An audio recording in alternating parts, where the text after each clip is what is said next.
If you allow that the last 3 years of global pandemic have been traumatic, then perhaps you'll allow me to suggest that we are moving into the post-traumatic moment. Fall 2023 very much seems to be putting the P in the PTSD. Humans have a remarkable resiliency, you know this.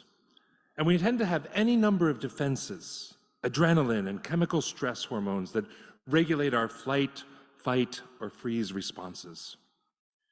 In the midst of trauma, which is to say, as we are living through it, often we endure. This is particularly notable in times of war or perhaps global health crisis.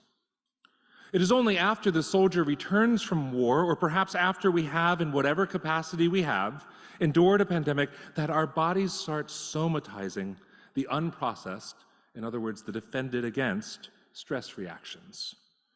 We start feeling what we couldn't feel when we were fighting or flighting or freezing.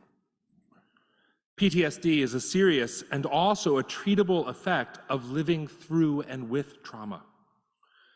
It can manifest in any number of symptoms, big or small, from fatigue or malaise to chronic pain, phobias, and of course, major depressive or anxiety disorders. It also shows up in all the little cracks of ordinary life that ordinarily we can skip right over, but that suddenly become like chasms. How are the little cracks in your lives doing?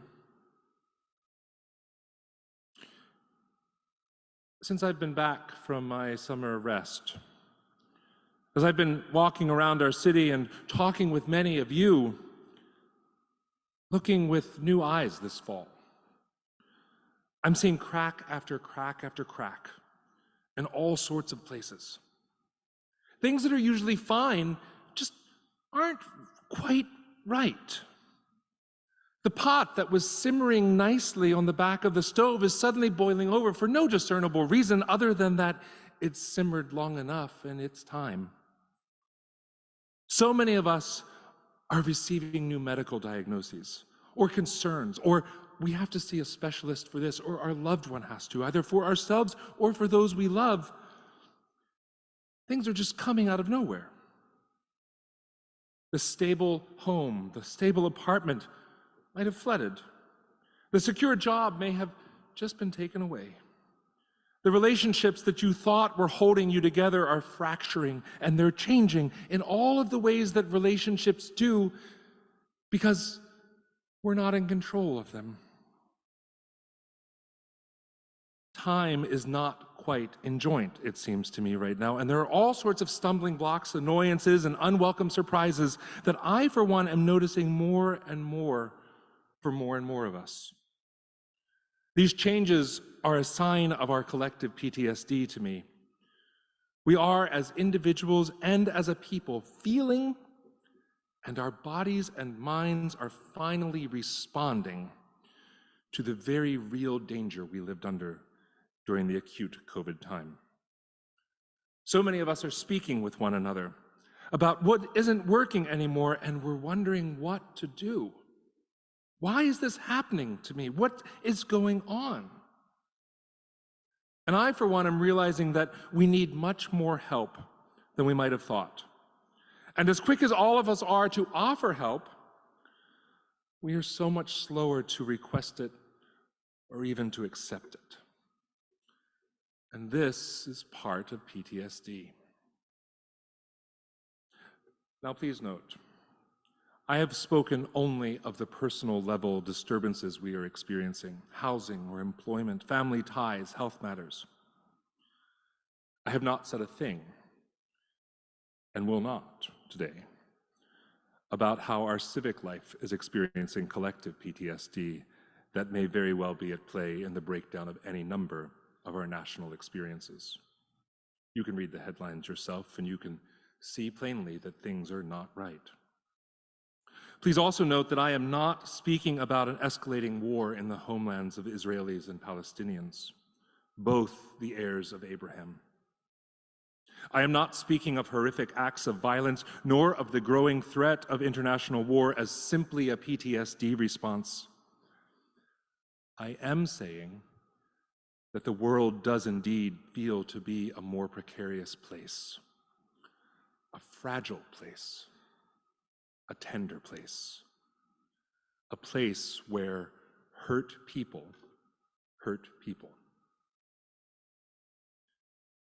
In the scripture we hear today from the book of Exodus, promising land to the descendants of Abraham, Isaac, and Israel, this was selected as the lectionary text for this day long before any attacks on the modern state of Israel last week. But as some of you noted to me as you walked in today, it does feel rather weighty, perhaps even incendiary, to our ears as we listen to acts of war now militarizing and growing in Israel and Palestine. On Monday, which feels like a lifetime ago right now, I gotta say, I had the privilege of guest lecturing in a doctoral program downtown. It's a program for interfaith clergy and other religious leaders to sharpen their pastoral counseling skills. I had planned to speak with them about trauma and using the work of an analyst named Beverly Stout about how trauma is transmitted intergenerationally and how it collects in the bodies of the traumatized in ways that we do not fully appreciate. I began this class on this day that was a holiday by noticing that we were gathering on a holiday that goes by at least 3 different names, all of which have particular and pointed agenda, all of which are rooted in trauma. And in the naming of last Monday's holiday, we see trauma and the claiming of that trauma, or a celebration over it, as the differences of who we are and the stories that we tell ourselves. And from that opening exercise, that group of 2 rabbis, 1 United Evangelist, 1 UU minister, 1 Jewish physician from the Lower East Side who now works with East Harlem communities of Latinx descent, and 1 therapist, spoke of their experiences in their work and their settings in the 2 days since the initial attacks. I sat with those rabbis, those colleagues, my students that day, and listened to pain. There were no words yet. One of them, so smart he is. He walked into the synagogue. His Shabbat practice, one of his Shabbat practices is not to read the newspaper before shul on Saturday. This is a good practice. I rather liked it myself. His colleagues, knowing that such was his practice, called him while he was on the subway and said, "You have to look at the paper." And walking into his synagogue that morning, was confronted by person after person saying, "Rabbi, are you going to speak about Israel?" And smart man that he is, he said, "I do not have prepared remarks on the state of Israel today. I thought we'd stick with tradition." Sticking with tradition is a great way to carry us from this place to that place that we don't know, standing on ground that we know when all is changing around us, setting ourselves in the pain, the trauma, the feelings of not knowing how to name. We were humans. I learned so much from that group last Monday, so much more than they probably learned from me.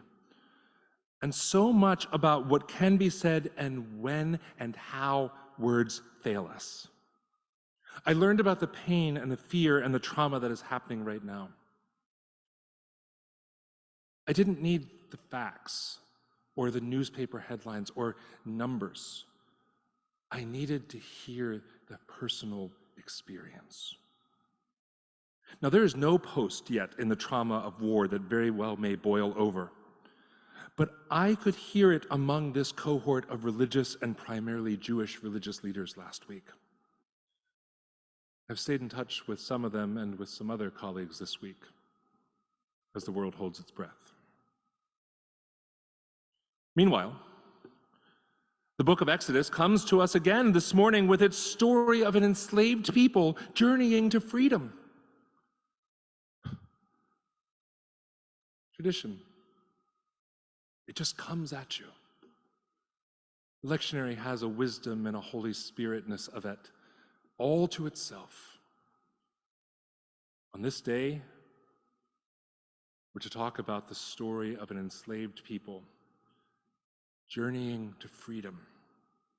And yet again, the story comes as a very human one full of our mistakes and our impatience and our ingratitude. It comes as all the things that we do wrong when we don't think anybody's looking. And yet again, the same story comes with the promise of God to never leave us. All right there. Humans fail, God never leaves. Oh, well, God was about to, the story cautions. But Moses is able to talk God off her ledge. Nice job, Moses. Moses made God change their mind and got God to calm down. How many of the things that are going on or wrong in our lives or nations, how many of these things that we could name as trauma could we also name as items needing God to change their mind about the fate of our lives? God, why is this happening? Change your mind. Set me free. Don't make this happen. Moses said such things to God. And in that dialogue, the Almighty, the Ineffable, the Word before all creation, learns something. Do you hear God learning? I love this idea that God learns. God learns from us, from our experience, because just as we are not God, God is not human. Not yet. And God learns something in this dialogue with Moses, and God softens. God bends. God heals the emotion. God doesn't just go to the symptom of the golden calf and tell us all the things that are wrong with it. God goes to the heart of these traumatized people who are learning how to be free. And if you think learning how to be free is easy, it's not. It takes generations. It takes whole lives. It takes a whole lot of work. And here, God is malleable. God is flexible and inclines God's ear to listen to, what am I, a mere mortal, that you should consider me? And as God does, God may even be surprised. God sits with Moses. Moses says, I don't think you've got that quite right, in the way that only Moses could. And God changes God's mind. And when God does, calamity is averted. Now, I don't know if any of the examples I'm using this morning are ones requiring a divine U-turn or not in your own lives. But I do have a hunch that they may require us being a bit more like God. That's why we're here, right? We're trying to learn how to be a bit more godly in our goings-abouts. A bit more willing to change our minds, perhaps, this morning. So in all that we say and do, we have an opportunity to approach each conversation with a beginner's mind, one that is meant to change. Not a rigid one that never yields, but one that is perpetually changing, just as God is perpetually changing. Now, here in the Exodus story today, we see how a dialogue between two minds, between Moses's and God's, between two consciousnesses, between two wisdoms, between human wisdom and divine wisdom, a conversation can change the course of history and stave off mass destruction. Maybe this sort of dialogue between Moses and God as a potential avoidance can be applied to our personal concerns as well, particularly the traumatic ones, the ones that need a better dialogue partner, the ones that need to be talked through. Trauma and PTSD are conditions best worked through with time, language, and care. The world, and indeed many of our own homes, are very, very fragile places right now.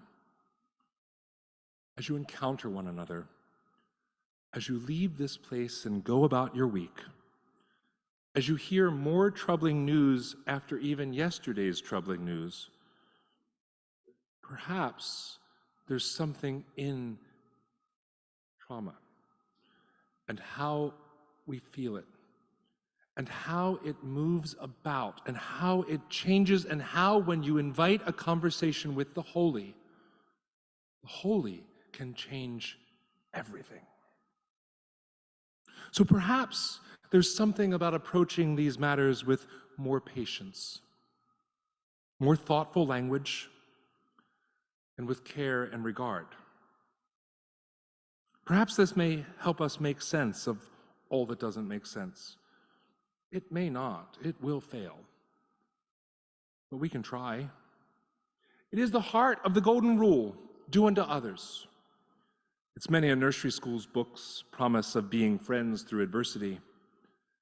And it is the great hope of many of the world's religions to bring peace to the people and shalom to the land.